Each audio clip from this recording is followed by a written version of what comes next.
And to everyone who hates when I win, the winged victory came to the Louvre in pieces, and people still line up to see her. And I can only hope that despite my flaws, and despite my cracks and my breaks, and there are many of them, that at every premiere and everything I do, people will wait in line to see.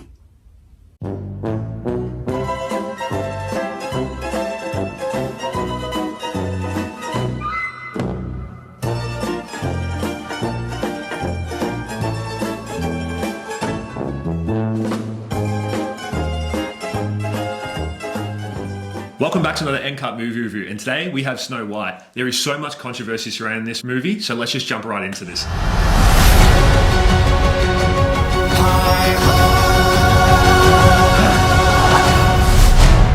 Now, everybody knows the story of Snow White. The princess is saved by Prince Charming. She's put under a spell, falls asleep, and the kiss wakes her up and saves her. And relatively, this movie follows that slightly. Not really. But that's very Disney 2025. Rachel Zegler is the main character, obviously. She's Snow White. Rachel Zegler is the main character, and she is Snow White, which everybody knows because it's been all in the news about her pretty much tanking this whole movie. We'll get to that later. Gal Gadot is the evil queen. Andrew Burnap is Jonathan, and now instead of it being Prince Charming this time, it is a bandit leader in a group of misfits. The original came out 100 years ago. The story came out 200 years ago nearly. It's fair enough, things are going to change. Were they for the better? No, probably not.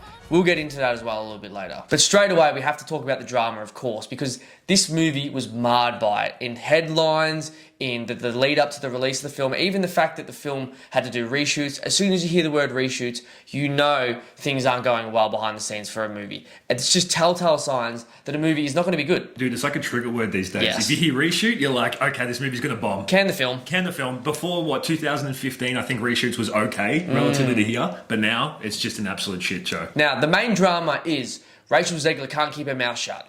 And when she speaks, it ain't what Disney wants to hear. You know, I really don't remember you being this opinionated. We saw the tweets, we saw the interviews where she's literally shit-canning this whole fucking movie, this whole story and franchise, which is so old. It goes back to over 200 years. The Brothers Grimm wrote this movie in 1812. And she's talking about it in 2025 being like, oh, it's not up to the standard that it should be, this and that. Yeah, because it was written 200 years ago. Of course things are different. She's allowed to have her opinion, no doubt, about things about what she didn't agree with the film and all that sort of stuff. But you're contracted to the biggest movie-making company in the world. You gotta stay in line or else they're gonna give you the ass. If you're shit-talking the movie that you are the lead actress of, what incentive does that give anybody to go watch it? No one wants to go watch it if you're like, I hated it when I was a kid. I was scared of the original cartoon. I think I watched it once and then I never picked it up again. Exactly. I think that we're going to change the complete story. People are like, oh, I'm going to expect exactly what I thought it was with a little bit of, nuance to it. It doesn't have to be exactly what it is, but they completely changed it into a different direction. You're thinking, okay, why the fuck is she talking so much shit about it? It can't be that bad. And we watched it. I tell you what, it is that bad. It's not 1.6 bad. No. But it is bad. It got review bombed on IMDb, and that is an unjust review score label. It's close, but it ain't 1.8. I mean, 1.8 we reserve for Rebel Moon. 1.8 we reserve for Madam Web. These sort of Borderlands, horrible movies. This isn't horrible. It just isn't great either. And the age-old adage is there's no such thing as bad press. We know that with Hollywood. But unfortunately, I think that's running out because there's so much bad press coming out in this day and age with these stars and actresses and actors are killing franchises or movies before they even have a fucking chance to do anything. And it's also the same with Gal Gadot. Look, she's implicit in ruining this movie as well. There's always two sides to the story though, and like one of them is that apparently she's in this one country, Zegler's for another political point, and this is the issue that they have, is that if you bring politics into movies, they seem to just get murdered. And they literally... No pun intended by that, I don't mean that. And they literally brought in two of the opposite. I mean, they couldn't get any more opposite people if they tried, and yet they did it. Now that's on Disney, so everyone's at fault for this movie not doing good. Disney should have been doing their background checks. They should have been doing their due diligence, like, hey, can these two people commingle? No. And literally You could have seen that from a mile away. Yeah, it literally integrated into the movie. Both of them felt like they hated each other on screen. It wasn't even worth watching both of them. Should just have independent roles like what The Rock and Vin Diesel did, right? In Fast X, where they, or whatever it was, for Hobbs and Shaw, where they could not work together. Like, that's what should have happened. Were they even in the same scene, these two? Like, it probably was just like green screen where they weren't even in the same scene. There's so many clips of her, which I will play probably right now, of what she said that just ruins the movie. You know, the original cartoon came out in 1937, and very evidently so. There's a big focus on her love story with a guy who literally stalks her. Weird. This is the one big issue that I've really faced with her, is that when she came out the first time saying, I didn't like Snow White as a kid, and I didn't even really want to pick it back up. So why are you in it? Why are you in it? Why are you taking the lead role? And then she posts on Instagram that this is a dream come true. You just contradicted yourself. Like, what? This is what people don't like. They don't like liars. They don't like people who think fake people. And this is what she's doing throughout her whole press tour, is advocating for one thing and then bringing another bullshit thing in that doesn't help the movie whatsoever, as we've seen. And Gal Gadot doesn't really help that either. She's also saying the movie's going to change. It's going to be completely different. And people are shocked at this because so many people, even before our time, grew up on it and shaped their views about the world. It almost put Disney on the map, Snow White. That's how big it was. The franchise was gigantic. So for her to then just kind of kill it was so sad. It's also funny watching her come back from her media training once she had realised that she'd tanked this movie, because, like Josh mentioned, there's clips obviously before she realised the shitstorm that she had created, where she's, you know, talking shit about the movie, the patriarchy, whatever, the overall themes of the original story.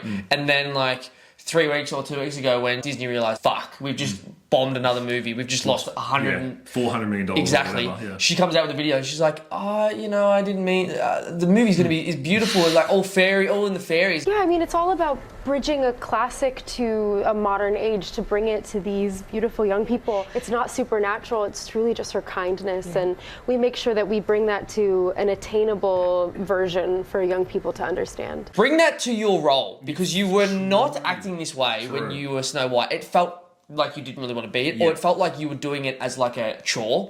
And two, we can see it from a mile away, like we mentioned with the fakeness. So that's the thing, like, you know, you're an actor, so yes, obviously you're faking, everything's faking. But when you can tell, you're meant to be an actress. Come on. You can at least convince us if you're going to lie, right? Be convincing in the lie. What does that Will Smith's dad say in Focus? Die with the lie. She ain't dying with shit. Now, we've got to get to a bigger point here. The acting is just atrocious throughout the entire movie. There is certain bits of singing that's great. Yes. That's amazing. But when it gets to the actual real crux of the acting, the dialogue, all trash. Horrible. Bland, boring. Why is Rachel Zegler's jaw going 7 notches out like the Crimson Chin?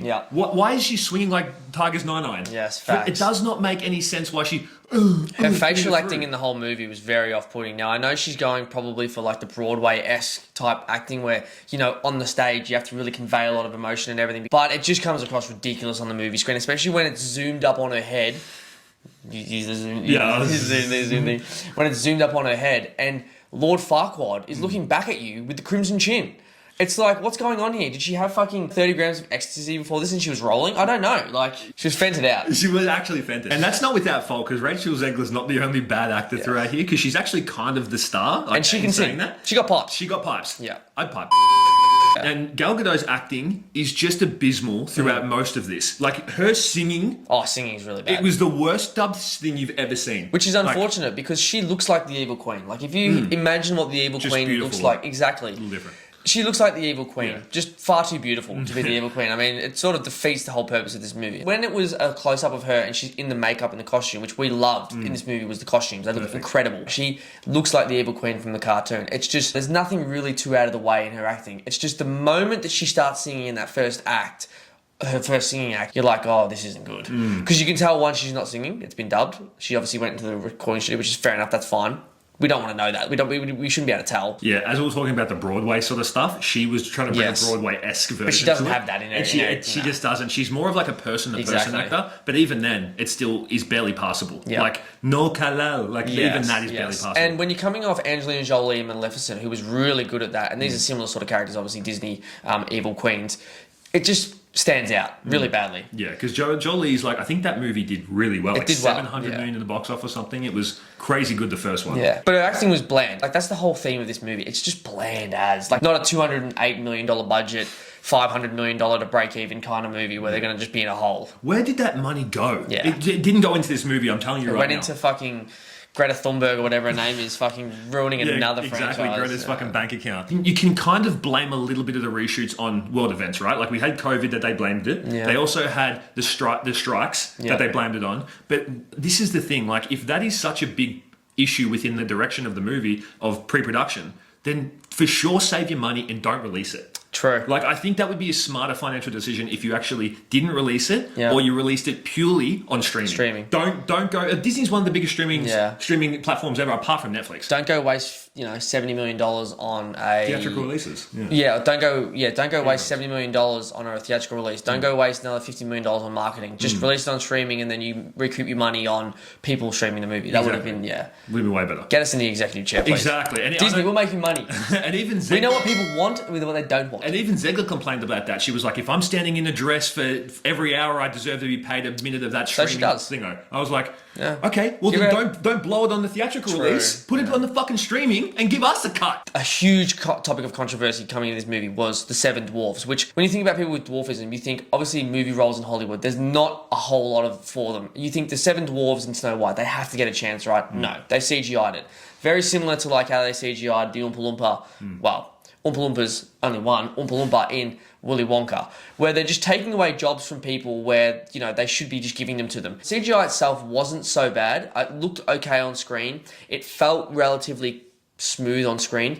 They just looked ridiculous and you just didn't really get any feeling of emotion or anything from them whatsoever. I think that just further reiterates and shows Hollywood doesn't give a fuck about movies anymore. They don't want to take the extra step to train up seven dwarves to know what their role is, to have them have chemistry with Rachel Zegler. They don't care about that. They just want the quick fix, which is, let's just CGI it. Yeah, it's almost like a cash grab. Exactly. It just sucks. Like, and it hurts the brand. Exactly. It hurts the movie. Where's the love exactly. to get back into these films? Like, if you look at the original 1937, there was so much love within the animation. The way that they drew it, the way of like the emotion on the animals that came out. And then you go into this. Yeah, now, yes, the CGI is not bad. But on certain things it is. Yes. I agree with you. The dwarves are pretty shit. Yeah. The faces look atrocious. But when you go on to something like when she's falling and running through the forest, she falls into water and then gets washed out to like a landfill bit. Yeah. And that animation is really hard to do when you're creating it. Like I was watching the behind the scenes of the Penguin. They had like 40 people trying to get that. Not animation. all bad. It's not all bad, right? So it's very hard to do that. And that looked very smooth and fluid. But when you go into then like a bit more specific things, there were a bit of issues with CGI. Yes. And that sucks from Disney being $1 trillion company. And especially when the dwarves are front and center. You lose a certain feeling in a movie of joy or a feeling that you're going for when you put something on screen that isn't real. And you don't really take the time and effort to make the CGI make them look real or realistic. Because obviously, like, Zegler's just talking to a fucking wall. Yeah. Or talking to a green screen. So why not give the jobs to guys who deserve it? Let them have a crack. Like, someone like Warwick Davis, who's been in things like Star Wars, who's been in Harry Potter, in Narnia, things like that. He brings a vibrance to the film, to the screen, and everything like that. Why rob someone like that of a role that he could bring something to and then just make it CGI? And another thing is that they didn't even give them the name dwarves. They gave them magical creatures. Like, where's the issue? I thought Disney was going woke. What happened? Yes. And it would have been the ultimate woke thing, right? Yeah. Hire people who have a disability. It doesn't make sense if they're casting a Latina actress to not be Snow White, then to take away from the dwarfism side, the disability side. It kind of defeats the purpose of Disney's message, no? Yeah. That just seems very hypocritical to me. I don't know. Maybe I'm wrong on that. I don't know if I'm missing something, but it says within the first opening scene of the original that she's got skin as white as snow, or they want her black as ebony, or they want her as red as blood. Like, I don't know. Just change whatever you want, I guess, at this point. It was very odd, very weird. I don't know what their reasoning behind that was. I don't know what their reasoning was behind releasing this movie in general. Yeah. We were talking about things that were missing in here, right? So I actually wrote them down. These are the things missing from the original. It's not missing that many things, okay? Everyone's kind of overreacting. So they were missing the complete narrative, a complete different narrative. They're going for Snow White to be independent, brave woman that then fights a rebellion, not waiting for a true love, okay?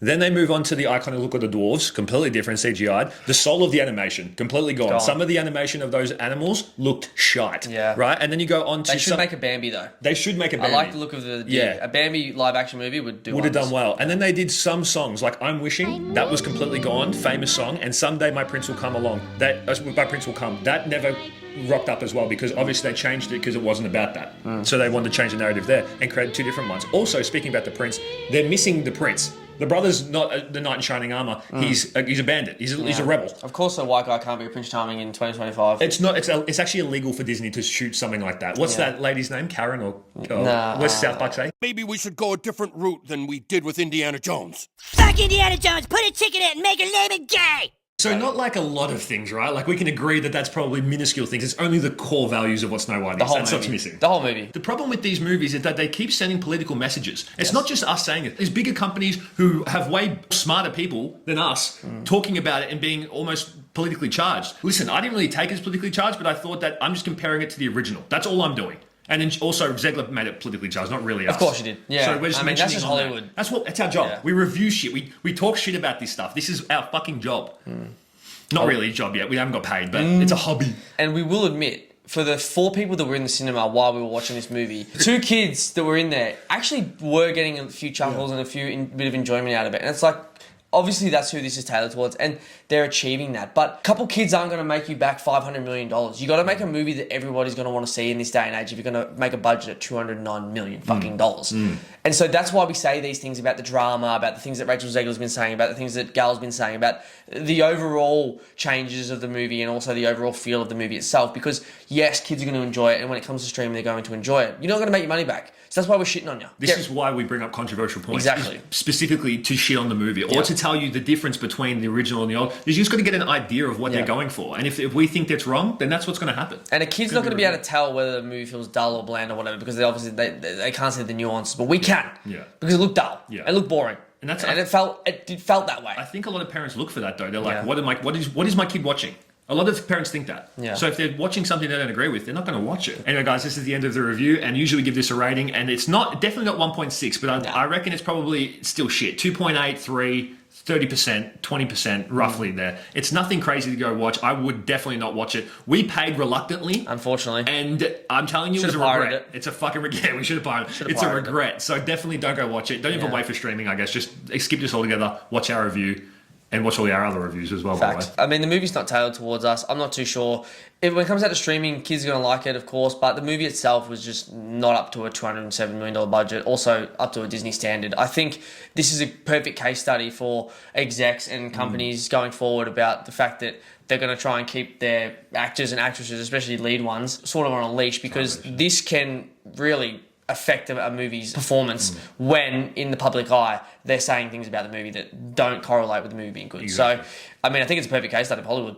That's exactly why the guy flew out there to basically word her up. Old Mate Sam comments. Old Mate Sam. I'll post that too, guys, because it's interesting. Anyway, guys, this has been another NCUT movie review. Don't forget to like and subscribe. What was your favourite Disney cartoon growing up? Mine would have to be the Looney Tunes episodes. I used to have a disc set that had about 9-10 disc sets on it, and that was literally the best one. The best one of all time. Disney TV show. Mine was... Yep. Anyway, guys, it's been another NCUT movie review. Peace. We out. Peace. And cut.